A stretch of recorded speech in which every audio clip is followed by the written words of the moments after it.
Berdoa, memimpin doa, maju ke depan.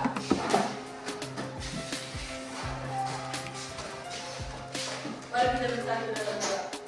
Tuhan Allah Bapa kami, amin. Oke.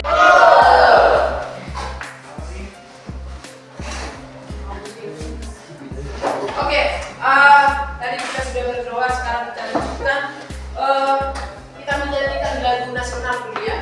Lagu nasional. Coba maju nama.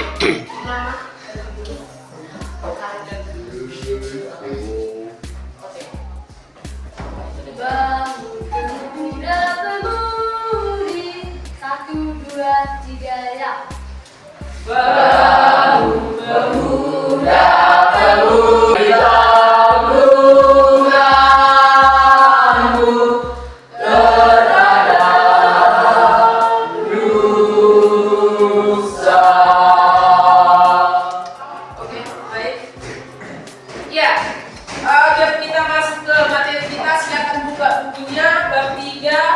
Bagian B, bab 3 bagian B, ya.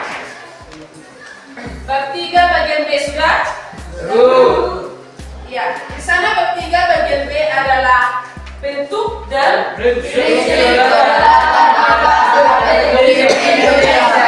Iya, tapi sebelumnya ibu absen dulu. Ada tidak hadir? Nil ya? Oke, Nil. Saya cek ya. Oke, baik. Kiranya setiap hari dalam kegiatan kita, mudah-mudahan tidak ada yang tidak hadir, ya kan? Oke, silakan buka paketnya.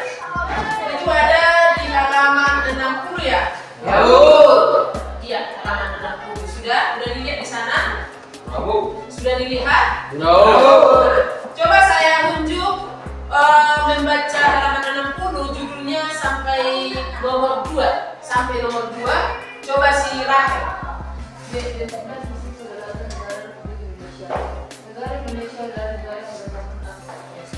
Sudah ya? Nah, jadi di sana perhatikan di situ yang sudah dibaca temannya di buku paket masing-masing.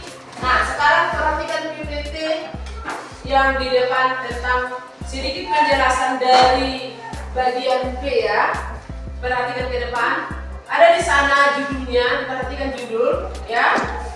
Ini sekarang yang perlu kita pahami di sana adalah masalah bentuk dan prinsip kedaulatan itu. Tentu bentuk dan prinsip kedaulatan ini adalah lanjutan pertemuan kita di minggu yang lalu. Yang lalu adalah bagian A-nya, yaitu tentang hakikat dan teori kedaulatan. Nah, di sini adalah bentuk dan prinsipnya. Apa-apa saja nanti yang perlu kita pahami di sana. Nah, perhatikan di sana. Katanya bahwa negara Indonesia adalah negara yang berdasarkan atas kedaulatan rakyat. Seperti yang sudah kita pelajari kemarin kan? Masih ingat arti kedaulatan? Masih ingat? Itu berasal dari bahasa Arab yaitu daulat. Artinya kekuasaan kekuasaan tertinggi. Nah, perhatikan dari bawahnya. Di sana ada landasan hukumnya. Apa hukum yang melindungi tentang kedaulatan rakyat itu? Landasan hukumnya di sana ditegaskan dalam Undang-Undang Dasar Negara Republik Indonesia tahun 1945 dan pasal 1 ayat 2 Undang-Undang Dasar Negara Republik Indonesia tahun 1945. Pasal 1 ayat 2 berisi tentang pasal 1 ayat 2 adalah apa isinya?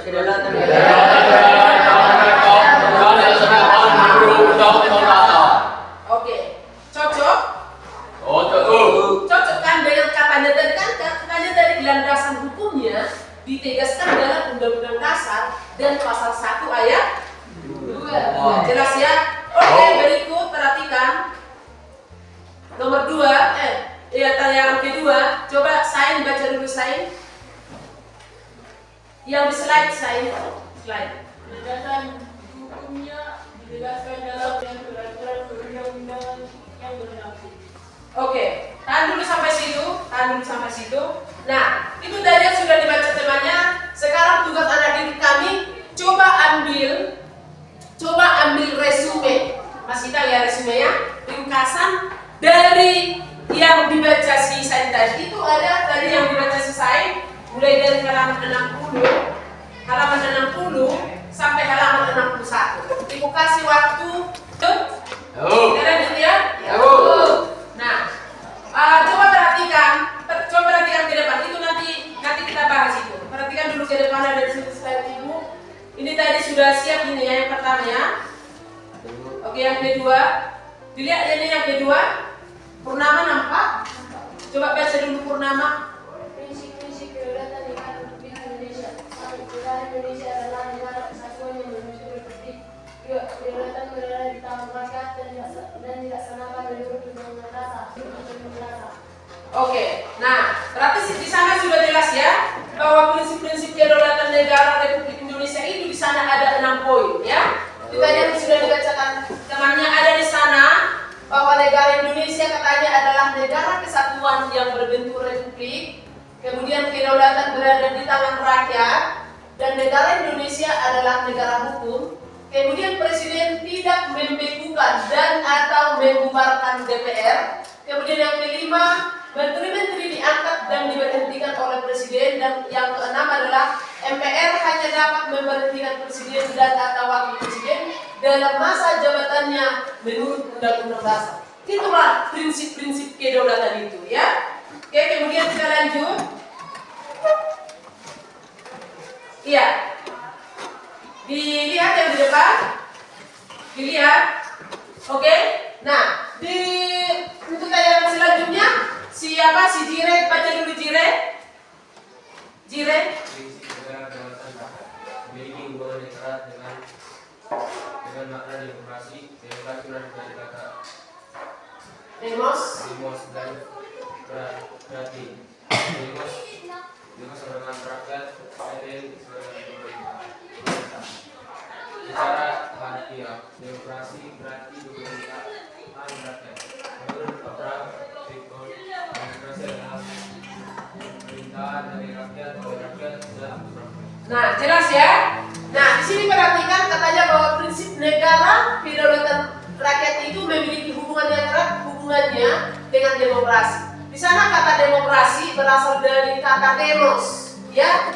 Demos ya. Kemudian krate. Demos itu adalah rakyat, kita lah itu ya. Kemudian krate adalah pemerintah. Maka boleh disebutkan bahwa pengertian dari demokrasi itu adalah pemerintahan rakyat. Nah, secara harfiahnya, inilah dia, secara harfiah. Kemudian menurut para ahli, yaitu Bapak Abraham Lincoln, bahwa demokrasi di sini adalah pemerintahan dari rakyat, oleh rakyat, dan untuk rakyat. Itulah yang kita bahas di materi sebelumnya ya kan. Pemerintahan dari, oleh, dan untuk rakyat. Itulah jelas di sana, yaitu pengertian tentang demokrasi. Kemudian yang berikut ada di sana salah satu bentuk dari kedaulatan negara Republik Indonesia pada pemilihan ketua OSIS ya. Perhatikan ke depan.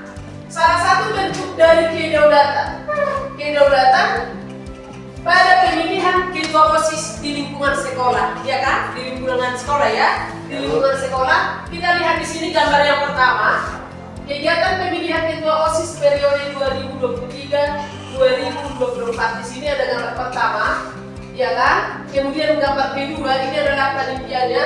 Gambar ketiga di sini ada nampak kotak suaranya. Kemudian yang berikut di sana ini adalah tempat pemungutan ruang tunggunya. Di sini adalah ini panitia pemilihan umumnya. Kemudian kita lihat gambar berikut. Ini di bilik mana ini? Bidik suara ya, tempat pencoblosan ya, di sini dia. Inilah skemanya, skema atau denahnya yang boleh kita perhatikan pada pemilihan ketua OSIS ya kan. Nah, selanjutnya perhatikan ke depan. Nah, apa yang perlu kita pahami dari kita mempelajari tentang kedaulatan itu? Nah, ada yang menjadi tujuan kita mempelajari bentuk dan prinsip kedaulatan negara Indonesia. Yang pertama di sana tujuan kita mempelajari siswa atau kalian mampu menjelaskan apa bentuk dan prinsip dari kedaulatan itu, ya. Ingat, nanti harus mampu menjelaskan bentuk dan prinsip kedaulatan itu. Kemudian tujuan yang kedua yaitu menganalisis perbandingan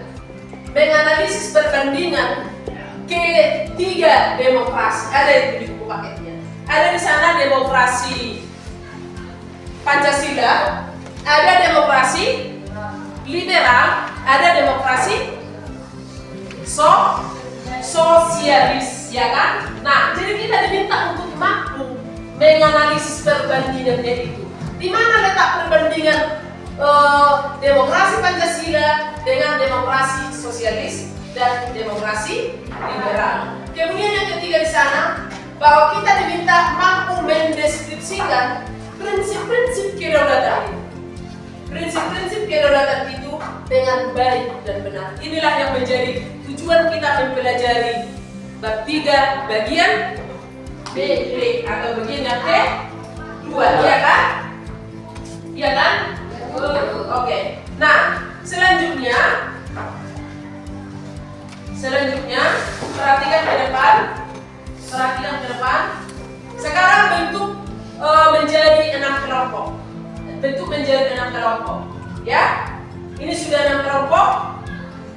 Sudah ya? Sudah? Belum? Dulu video berikut ya. Ini silakan diisi sesuai dengan pemahaman yang sudah diterangkan. Kemudian penayangan PPT sama dari buku bacaan tadi ini. Sesuaikan dengan yang ibu bagi tadi. Siap ini nanti kita tayangkan videonya ya. Video berikut, oke? Siap? Oke ya. Nanti hal-hal yang perlu dari video boleh dicatat atau ditambahkan ke jawaban LKPD. Oke? Ketemu lagi di channel Ibu. Bagaimana kabar kalian hari ini? Semoga kalian dalam keadaan sehat walafiat. Lalu hari ini kita akan belajar meneruskan materi Republik Indonesia, menjabarkan pemaparan di atas lengkapnya landasan yuridis kedaulatan negara Republik Indonesia tahun adalah sebagai berikut. Yang pertama adalah pembukaan Undang-Undang Dasar Negara Republik Indonesia tahun 1945 ayat keempat. Dan selanjutnya kami akhiri. Assalamualaikum warahmatullahi wabarakatuh. Oke. Udah siap ya videonya ya. Nah, untuk menambah jawaban yang di LKPD tadi, bolehlah ditambah dari hasil penayangan video tersebut. Dari hasil penayangan video, tambahkan jawaban di LKPD bagi yang kurang. Ayo. Iya, cukup. Oke, pegang dulu LKPD-nya. Nah, selanjutnya sebelum kita ke presentasi. Nah, sekarang coba tulis dalam buku catatan yang menjadi tugas. Tulis, sudah?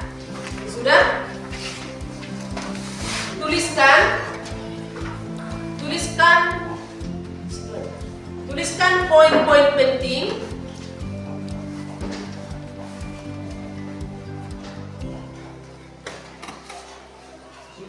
Poin-poin penting pada materi bab 3 bagian B. Bab 3 bagian B. Dan dari penayangan video dan dari bagian penayangan video atau slide.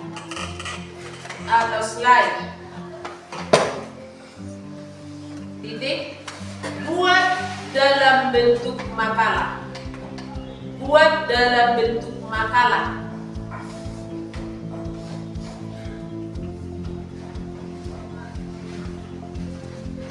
Oke, sudah? Dua maju ke depan. Kelompok 2. Ayo cepat. Kelompok 2 cepat. Bawa ke kabelnya. Oke. Sama seperti kemarin ya, diberikan sepatu. Ya, kami silakan. Selamat pagi Bu, selamat pagi teman-teman. Selamat pagi. Kami dari kelompok 2 dipresentasikan nasib kelompok kami. Jelaskan kepentingan demokrasi Pancasila, demokrasi liberal dan demokrasi sosial negara. Demokrasi Pancasila satu, utamakan kepentingan bangsa dan negara di atas kepentingan pribadi atau golongan. Demokrasi liberal mengutamakan kepentingan pribadi dengan mendukung sepenuhnya usaha pribadi. Demokrasi sosialisasi mengutamakan kepentingan bersama dengan mengabaikan kepentingan pribadi. 2. Demokrasi Pancasila keputusan diambil dengan musyawarah mufakat. Demokrasi liberal keputusan diambil dengan suara terbanyak. Demokrasi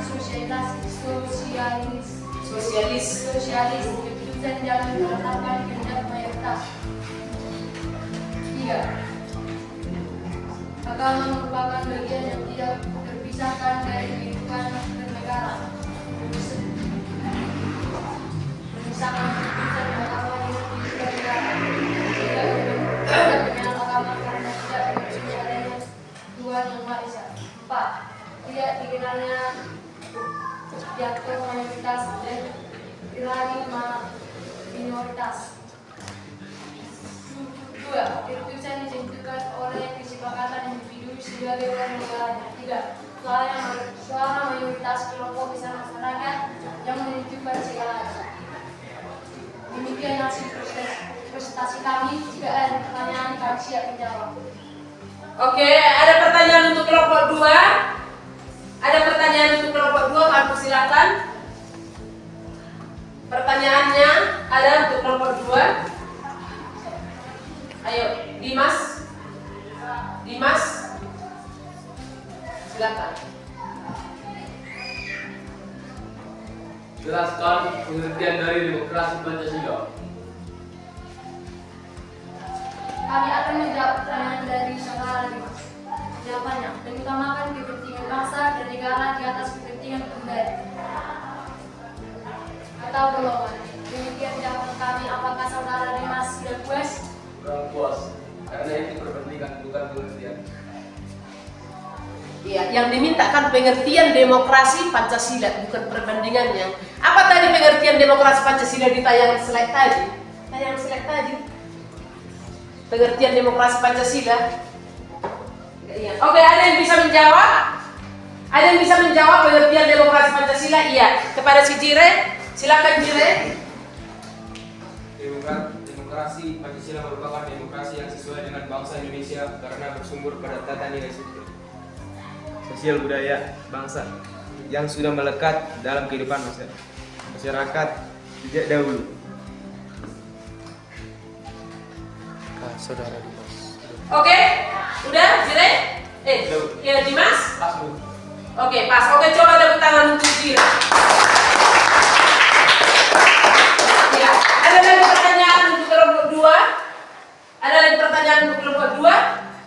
Oke, tidak. Cukup untuk kelompok 2. Silakan Giro. Oke, kita tampilkan satu kelompok. Oke, baik. Nah, oke, selanjutnya setelah kita perhatikan tadi sudah ada tugas yang diberikan, yaitu menulis poin-poin itu. Nah, selanjutnya untuk menambah wawasan diri kami, ada di sini media ibu. Perhatikan ke depan. Ada media ibu di sini. Perhatikan. Inilah yang kita buat yang menjadi kotak suara itu di pesta demokrasi. Nah, kita pesta demokrasi di sekolah yaitu pemilihan ketua OSIS. Pemilihan ketua OSIS, inilah dia kotak suaranya. Jelas ya? Ya. Kemudian yang kedua di sini ada denah untuk lokasi TPS, tempat pemungutan pemungutan suara. Di sini ada denahnya, boleh diperhatikan ada pintu masuk dan ada pintu keluarnya. Ada meja panitia 1 untuk daftar hadir, pengambilan surat suara, kemudian bidik suara, kemudian tempat kotak suara, kemudian pembuatan tinta dalam jari. Oke? Nah, kemudian ada di sini surat suara. Surat suara, ini surat suaranya berjumlah 72 suara, adalah sejumlah siswa satu sekolah. Ini siswa kita ada berjumlah 72 siswa, ada 72 surat suara. Iya kan? 72 kita kan? Ya, 72 surat suara. Kemudian kita buat cadangan sebanyak 4 surat suara. Hasilnya ini 4 surat suara, 15% dari jumlah surat suara. Jumlahnya adalah 4 cadangan. Manfaat cadangan adalah untuk mengganti mana tahu surat suara yang rusak, sobek atau hilang. Emang bisa hilang, Bu? Bisa. Bisa rusak? Bisa. Cadanganlah menjadi pengganti surat suara yang rusak atau yang hilang tersebut. Sudah jelas ya? Oke. Nah, jadi sekarang sudah dekat dari penayangannya. Ada ini Ibu tampilkan gambar di sini, yaitu salah satu bentuk dari kedaulatan negara Kesatuan Republik. Gambar ini, coba buat di buku catatannya. Buat di buku catatan apa yang boleh kamu ambil dari gambar yang Ibu tayangkan. Coba buat minimal satu aja, minimal 1. Apa yang bisa kamu ambil dari gambar yang Ibu tayangkan di depan? Minimal 1, kalau boleh 2 lebih bagus. Dari materi, mulai dari awal penayangan video, penayangan PPT, gambar, dan hasil kerja kelompok. Ayo, siapa yang bisa ke depan, maju ke depan, cepat. Ayo, cepat yuk, angkat tangannya. Yang bisa menyimpulkan. Saya akan membacakan yang bisa saya sebutkan. Landasan yuridis kedaulatan negara Republik Indonesia adalah sebagai berikut. 1. Pembukaan Undang-Undang Dasar Negara Republik Indonesia tahun 1945 alinea keempat. B. Pasal 1 ayat 2 Undang-Undang Dasar Negara Republik Indonesia tahun 1945. 3. Undang-Undang Dasar Negara Republik Indonesia tahun 1945 pasal 1 ayat 3. 4. Undang-Undang Dasar Negara Republik Indonesia tahun 1945 pasal 27 ayat 1. Sekian hasil simpulan dari saya. Terima kasih. Oke, tepuk tangan. Oke, nah, jadi sekianlah untuk kegiatan kita untuk pagi ini. Jadi untuk kesimpulannya, tadi sudah jelas kita ketahui bahwa bentuk dan prinsip dari kedaulatan itu diawali dari kata demokrasi. Itu perlu kita ketahui berasal dari kata demos dan pragen, yaitu yang berarti adalah Rakyat dan pemerintah. Oke, baik. Sekianlah untuk pertemuan kita untuk pada pagi hari ini. Kiranya siswa kami dapat memahami dan melakukannya di kehidupan kita sehari-hari. LKPD, silakan dikumpul, kumpul LKPD, kumpulkan satu orang mengumpulkan LKPD. Cepat. Satu orang mengumpulkan LKPD. Nah, kemudian tadi yang Ibu kasih penugasan, silakan dikerjakan di rumah. Kemudian cari informasi dari contoh media internet atau buku-buku referensi lain untuk menambah wawasan Anda diri kami tentang tugas yang diberikan, yaitu poin-poin penting dari bentuk dan prinsip kedaulatan negara Kesatuan Republik Indonesia. Ya, itu sudah jelas ya. Oke. Untuk menutup kegiatan kita,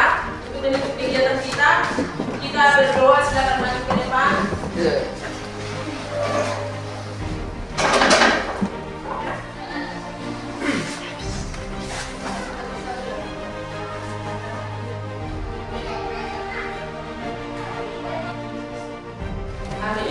Oke.